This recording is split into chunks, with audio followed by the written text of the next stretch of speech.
महाराज जी।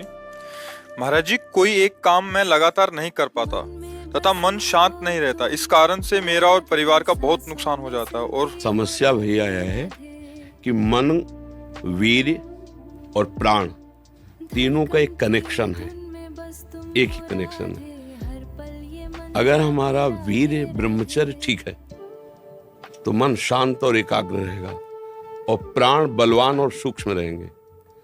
अगर वीर्य कमजोर हो गया तो मन चंचल, अशांत और प्राण स्थूल और बलहीन हो जाएंगे, स्थूल, सूक्ष्म नहीं होंगे। अब हमको मेन पॉइंट पर सुधार करना है, चाहे गृहस्थ हो चाहे विरक्त। गृहस्थ के लिए भी एक संयम से बर्ताव करने के लिए कहा गया है, और अगर जब तक ब्याह नहीं हुआ तब तक तो और संयम से रहना ही चाहिए।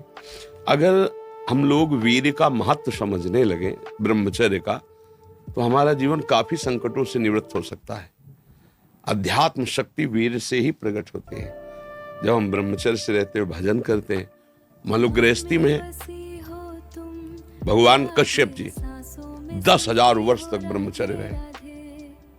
फिर उन्होंने माता विनता के गर्भ में, जानते हो कौन पैदा हो? भगवान गरुड़ जी पैदा हुए। कितने बलशाली, भगवान के वाहन, पूरे विश्व ब्रह्मांड को अपने एक पंखे में रख के उड़ सकते हैं। 10,000 वर्ष भजन किया तो फिर गरुड़ जी पैदा हुए। अगर गृहस्थी में भी है, संयम से रहकर भजन करके फिर तो बुद्धिमान, ज्ञानवान, बलवान बालक पैदा होगा। मुझे लगता है ब्रह्मचर्य की तरफ से हमारे समाज की दृष्टि हटती चली जा रही है। मनोरंजन के भाव में वो ब्रह्मचर्य, इसलिए हमारा मन अशांत। बोलो, अब इस समय आप यौवन अवस्था में हो, इस समय तो उत्साह रग रग में रहता है, नहीं, चेतना रग रग में रहती है। हम नए बच्चों को देखते हैं उत्साहहीन, मतलब जैसे डिप्रेशन में हो, चेहरा देखकर ऐसा लगता है जैसे परेशान हो। क्यों परेशान है? क्योंकि आंतरिक जो शक्ति सपोर्ट करने वाली है। अब मन जिस विचार में फंसा देता है, बिना मतलब फंसाए, कोई भय नहीं, वो भय दे रहा है। कोई शोक का कारण नहीं, वो शोक दे रहा है, चिंता दे रहा है। किसी भी कार्य को करो, इतना संशय पैदा कर रहा है, पता नहीं काम सफल होगा कि नहीं सफल होगा, कहीं ऐसा तो नहीं हो जाएगा, कहीं ऐसा तो, वो अशांत रखता है। और जब ब्रह्मचर्य, ऐसा कैसे हो सकता है? बल है ना, अध्यात्म बल, शारीरिक बल की बात नहीं कहते।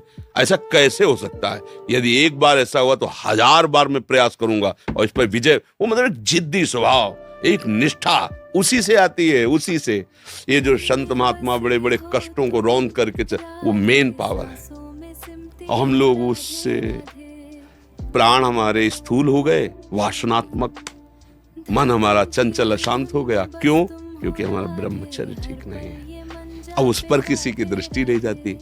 अब ब्रह्मचर्य कैसे ठीक हो? हमारा संग ठीक नहीं, हमारा भोजन ठीक नहीं, हमारा दृश्य ठीक नहीं, हमारा श्रवण ठीक नहीं, गंदी बातें देखें, गंदी बातें सुने, गंदा विचार आए, गंदी क्रियाएं करें, फिर ब्रह्मचर्य कैसे रहा जा सकता है? अगर सुधार करो तो अभी बहुत बढ़िया समय है, कोई ज्यादा अवस्था तो हो नहीं गई। ब्रह्मचर्य का सुधार करो। हम सबसे कहते हैं व्यायाम करो। बिना शरीर को थकाए ब्रह्मचर्य को पचाया नहीं जा सकता। जैसे दंड बैठक, दौड़ भाग, व्यायाम किया, फिर आप भले गृहस्थ हो, फिर दिन भर कार्य करते रहो। 30 मिनट तो पूरे शरीर को ऐसा व्यायाम में रखो पसीना पसीना हो जाए। अब 8-10 बजे तक सो रहे हैं तो व्यायाम कब करें?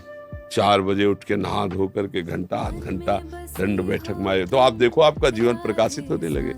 ये नहीं कहते कि बाबा जीवन, गृहस्थी में भी, गृहस्थी जीवन कोई साधारण इतना बड़ा बोझा लाद के चलना है परिवार का। शरीर स्वस्थ नहीं, विचार ठीक नहीं तो क्या है?